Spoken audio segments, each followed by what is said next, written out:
गुरुवर, मेरे दादाजी ने मुझसे एक दिन कहा कुछ दान कराकर। मैंने कि मेरे पास इतनी सामर्थ्य नहीं है। उन्होंने कहा 1 रुपये का दान कर। मैंने कहा 1 रुपये के दान से क्या हो जाएगा?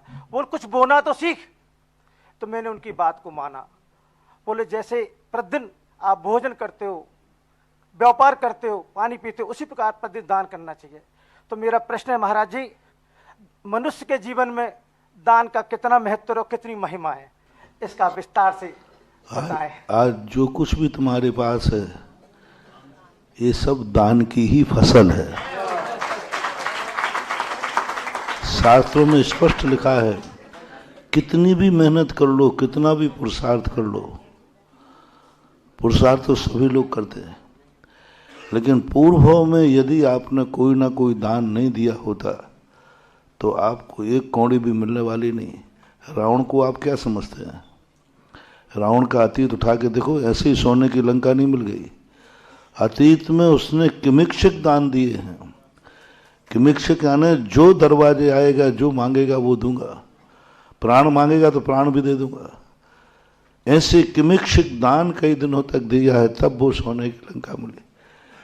आज जितने भी अमीर हैं ये नियम से पूर्व भव के दान के बीज का ही फल है।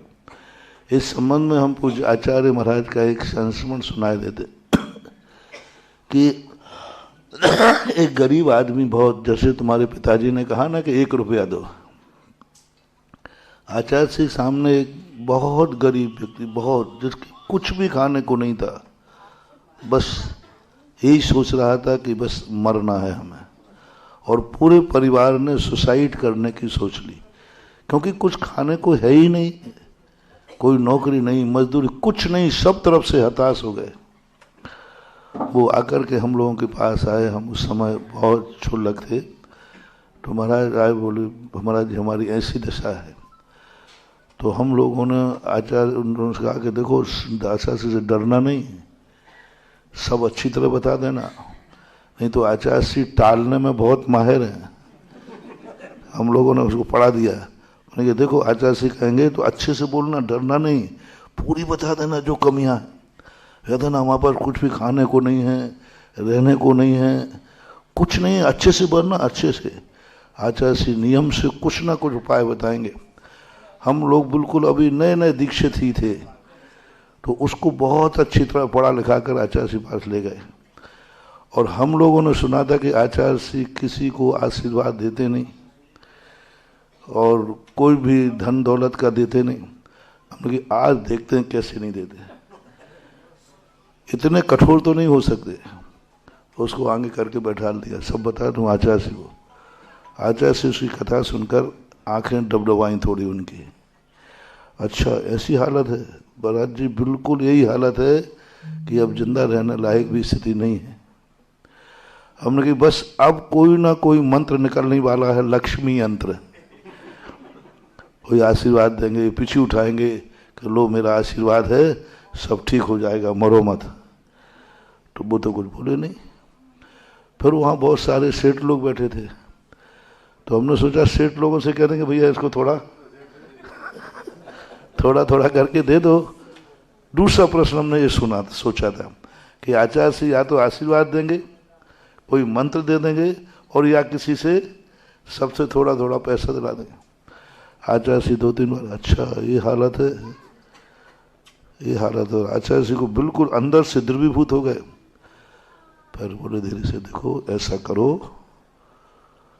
देखो ऐसा करना, थोड़ा थोड़ा दान देना शुरू करो। और मैंने की मर गए,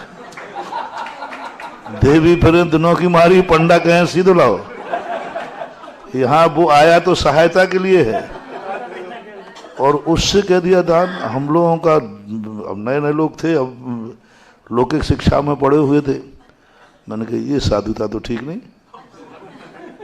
आखिर किससे कह रहे दान के, जिसको खाने को नहीं है उसको हम इशारा करें, कहते कि नहीं हमारे पास कुछ भी नहीं है, वो भी पट्टा क्या, अरे जी, अरे मन की मरेगा अब ये, वैसे ही मर रहा है जी, और कह दिया कि जी। और हम लोग इशारा कर रहे, कह रहे साहब हमारे पास कुछ भी नहीं है।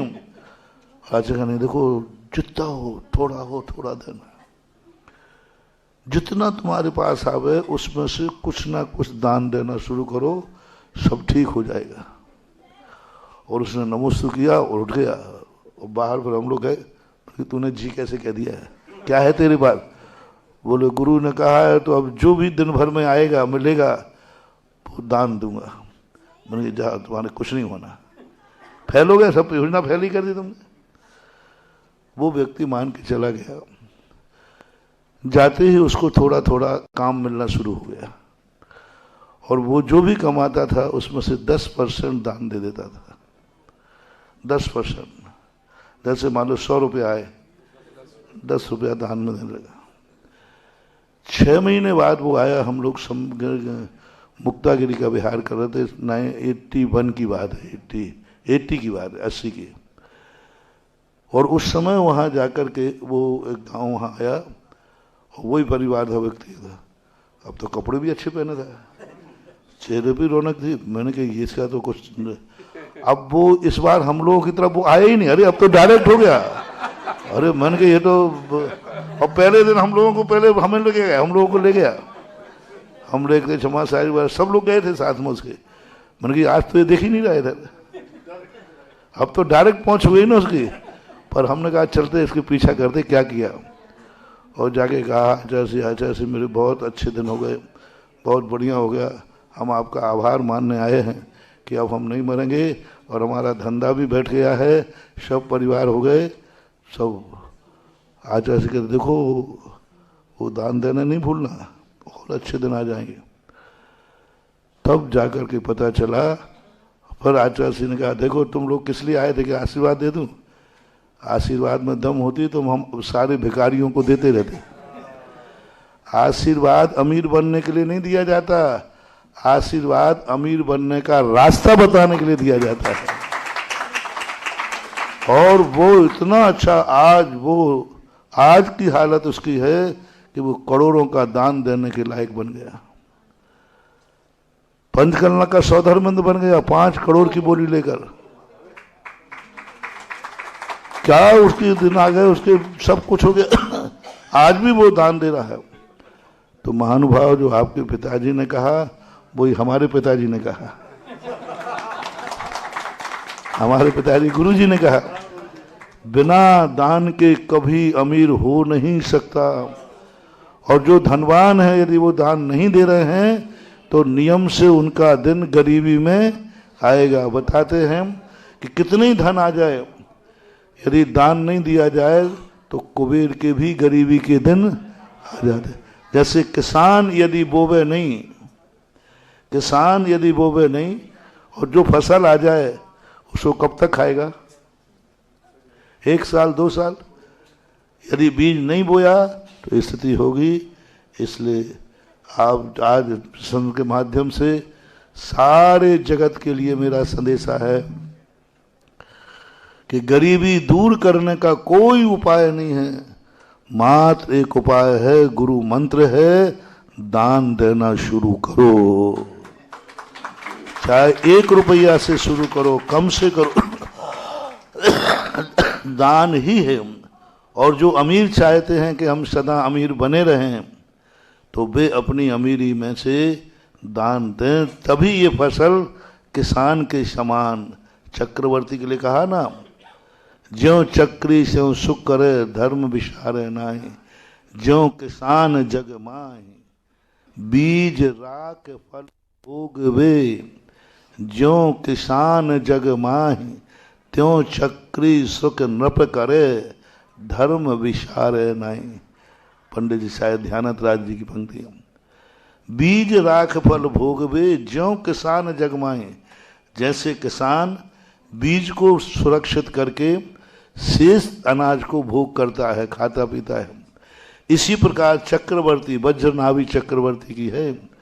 इसी प्रकार वज्रनाभि चक्रवर्ती दान रूपी बीज को सुरक्षित करके शेष धन को अपने राज्य में उपयोग करता था, तो उसके यहाँ कभी खजाना खाली नहीं होता है। इसलिए